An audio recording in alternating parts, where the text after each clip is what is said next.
ಎಲ್ಲರಿಗೂ ಅನಂತಕೋಟಿ ಜೈ ಭೀಮ್ಗಳು. ನಾನಿವತ್ತು ಮಾತಾಡಲಿಕ್ಕೆ ಬಂದಿರತಕ್ಕಂಥ ವಿಷಯ ಏನು ಅಂತಂದರೆ, ಅತ್ಯಂತ ಈ ದೇಶ ತಲೆ ಬಗ್ಗಿಸಬೇಕಾದಂಥದ್ದು, ನಾಚಿಕೆ ಪಡಬೇಕಾಗಿರ್ತಕ್ಕಂತಹ ಸಂಗತಿಯ ಬಗ್ಗೆ ಮಾತಾಡಲಿಕ್ಕೆ ನಾನು ಇಚ್ಛೆ ಪಡ್ತಾ ಇದ್ದೀನಿ. ಅದೇನು ಅಂತ ಅಂದರೆ, ಯಾವುದೇ ಒಬ್ಬ ವ್ಯಕ್ತಿ ಬಾಬಾ ಸಾಹೇಬ್ರನ್ನು ಮಾತನಾಡುವುದಕ್ಕಿಂತ ಮುಂಚೆ ತುಂಬ ಆಳವಾದಂತಹ ವಿಚಾರ ಮಾಡಬೇಕಾಗತ್ತೆ ಅಂತ ನಾನು ಭಾವಿಸ್ತೇನೆ. ಅಂಬೇಡ್ಕರ್ ಅಂಬೇಡ್ಕರ್ ಅಂಬೇಡ್ಕರ್ ಫ್ಯಾಷನ್ ಆಗಿದೆ.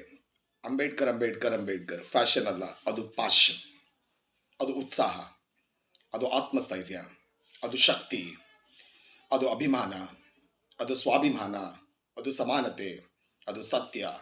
ಇದನ್ನು ಭಾರತ ದೇಶದ ಪ್ರತಿಯೊಬ್ಬ ವ್ಯಕ್ತಿ ಅರ್ಥ ಮಾಡ್ಕೋಬೇಕು ಅಂತ ನಾನು ಭಾವಿಸ್ತೇನೆ. ಅದಕ್ಕೆ ಮುಂದುವರೆದು ಇಷ್ಟು ಸಾರಿ ಬಾಬಾ ಸಾಹೇಬ್ ಅಂಬೇಡ್ಕರ್ ಅವರ ಮಾತುಗಳನ್ನು ಹೆಸರನ್ನು ಹೇಳೋ ಬದಲಾಗಿ ದೇವರ ಹೆಸರನ್ನು